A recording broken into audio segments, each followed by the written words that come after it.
Earlier today, as a thought experiment, I asked my younger brother if he thought self forgiveness is just as important as forgiving somebody else. What he had to say was a bit different than what I was expecting. To put it in a summary, in his words, he believes that people shouldn't forgive themselves because how is one able to be better if you forgive yourself? I thought this was a strange answer. I do understand the line of thought he was coming from, you know? Don't forget, don't make the same mistake again, so you don't go around in cycles. How can you get better if you just forgive and forget?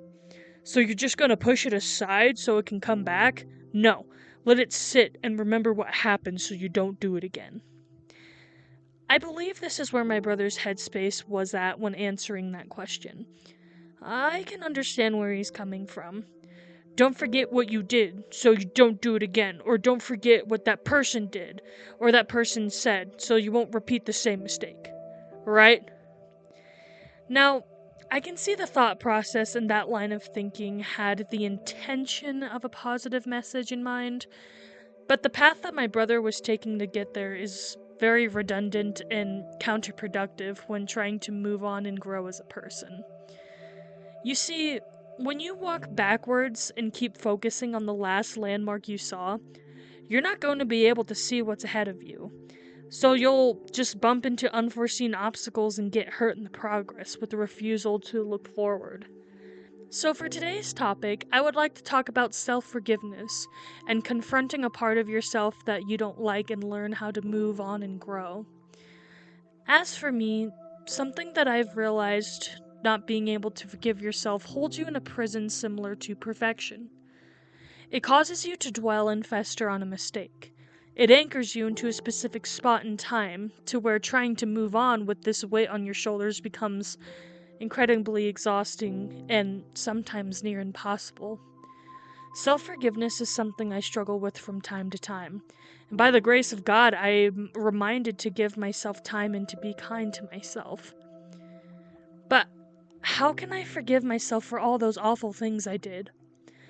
I'm sure you're asking yourself the same thing. Listen, hun, I've done things in the past I'm not very proud of. Just a little one-on-one. I used to be a violent person when I was a kid. I would lash out at my younger brothers so that I would have some semblance of control in my life.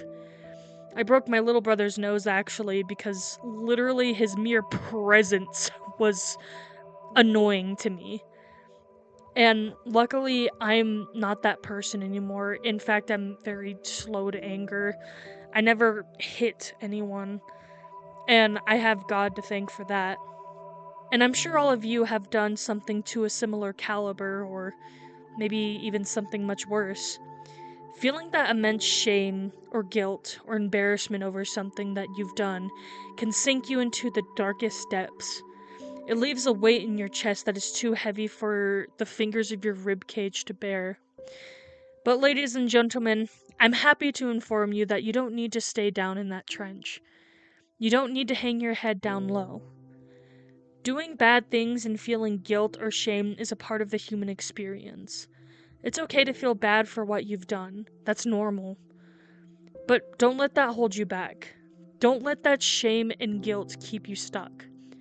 When you refuse to get up from that dark place, or refuse to get better, that's when it's a problem. And you let it win. Sitting down and reflecting on yourself can help you determine if you want to overcome this obstacle or not. That self-realization is a good thing, because that means you're able to see what you did wrong or how you could improve on how you acted. But what happened in the past is in the past. Let me repeat that. What happened in the past is in the past. What time are you living in now? It's definitely not the future because I'm talking to you right now. You're right here, right now, in the present. It's time to drop that baggage you've been carrying for so long. Leave it in the past where it belongs. And trust me, I get it. I know it's not easy. It's like telling someone with depression to stop being sad. Trust me, that doesn't work. I used to suffer with it. uh, that horrible advice. So, let me ask you this. Are you this harsh with others? Would you treat others how you treat yourself? How is it helpful being your own bully? At least in my personal experience, beating yourself down isn't exactly productive. So, how do you let go of this mindset? Well, when you're ready, you need to confront that side of yourself that you don't like.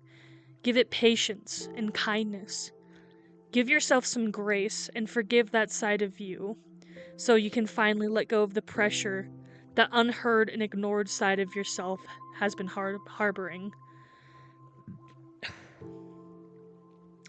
To help aid with this narrative, I will tell you the story of Edward Carthage Young, yet another character me and Ebony Farside created. So the reason why me and my friend Ebony Farside decided to create Edward,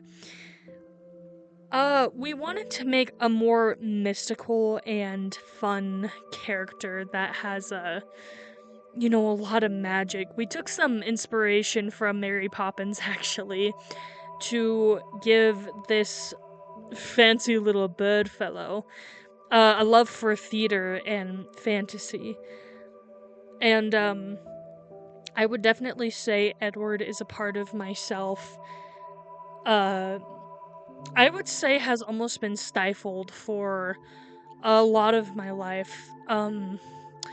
Like being able to express yourself in artistic ways through the theater and song.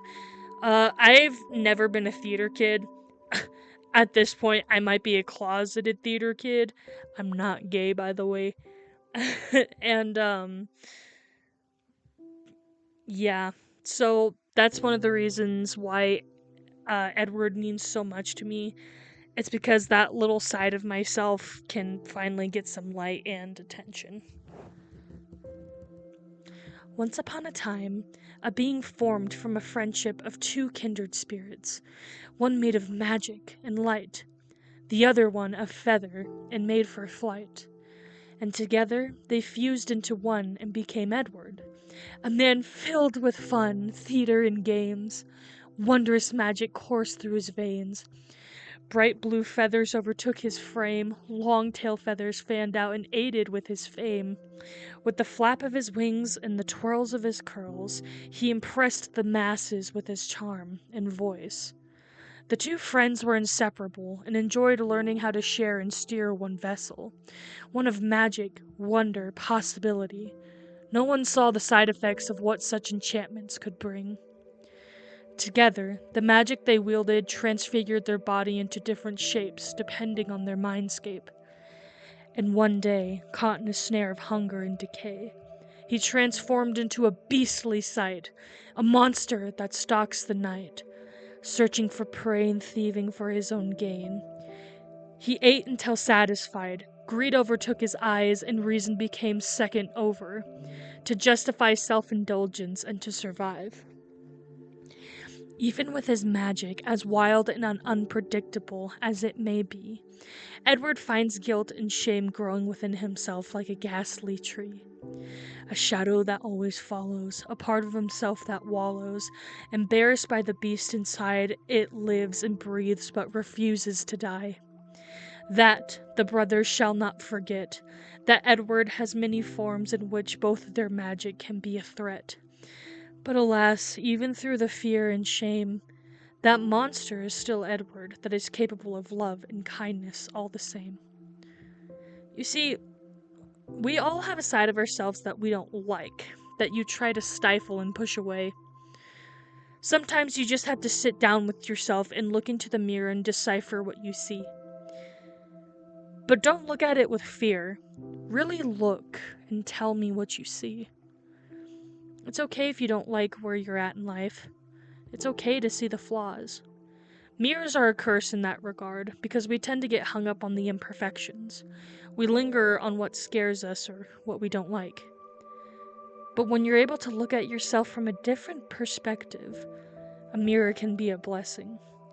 You can see where you can improve. You can see where you're getting hung up in your own headspace. And it's an amazing gift that has been given to us all, and it is the free will to change it. You can decide to be better. You can decide to do a complete 180 on your life. Now, don't do it all in one go, of course. You can't jump to the top of 50 flights of stairs now, can you? Unless if you're Spider-Man, but I highly doubt it. So, when you're ready, you can start with step 1. Step 1 is learning how to forgive yourself. Don't let your shame, your guilt, or anger, past mistakes, make your identity. Don't let what other people say hold you down. Don't let it be the defier of what you are. You're not a monster. You're a person. And God loves you. Remember, be kind to yourself. If you're ever interested in commissioning some art from me, check out my website, Try-onASmile Studios, down below in the description. I do all kinds of stuff from drawing, making fursuits, and soon-to-be puppets. I have a lot of exciting plans for this channel.